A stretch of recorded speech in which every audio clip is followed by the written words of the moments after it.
میرا ایک خواب ہے میرا خواب ہے کہ ہم ایک ایسا نظام بنائیں جہاں ہماری مسجدیں صرف عبادت گاہیں نہ رہیں بلکہ مراکز تحقیق بن جائیں، سینٹر آف ریسرچ بن جائیں، جہاں ہم نماز میں آیات کو صرف پڑھے نہیں بلکہ اللہ سے گڑ گڑا کر مانگیں کہ یا اللہ ہمیں ان آیات کی روح سمجھا دے، حقیقت سمجھا دے۔ میرا خواب ہے کہ ہر جمعے کو ویکلی کانفرنس ہو، امام صاحب خطبے میں پچھلے ہفتے کی ریسرچ پیش کریں اور اگلے ہفتے کا ٹاسک دیں۔ وہ کہے نوجوانوں جاؤ اس آیت کو کیمسٹری کی لیب میں پرکھو، اس کو فزکس کے قوانین میں تلاش کرو، اسے ریاضی میں، بایولوجی میں، فلسفے کی کسوٹی پر دیکھو۔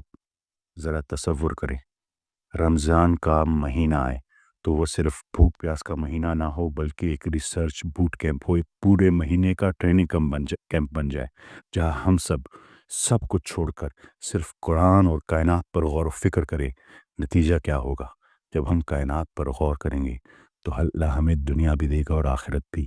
ہماری اکانومی بہتر ہوگی، فائنانسز مضبوط ہوگے اور ہم دنیا کی امامت کریں گے۔ اور یہ نظام صرف دماغوں کو نہیں بدلے گا، یہ دلوں کو بھی چھوڑے گا۔ ہر جمعے کو ایک گروہ نکلے گا جس کا کام صرف ریسرچ نہیں بلکہ خدمت ہوگا، جو یتیموں کے سر پر ہاتھ رکھے گا، بیواؤں اور مسکینوں کا سہارا بنے گا۔ ایک ہاتھ میں سائنس اور قرآن اور دوسرے ہاتھ میں انسانیت اور احساس، انصاف کے لیے، عدل کے لیے، امن و ایمان کے لیے۔ ہم معاشی طور پر، ذہنی طور پر اور روحانی طور پر ہر لحاظ سے گرو کریں گے۔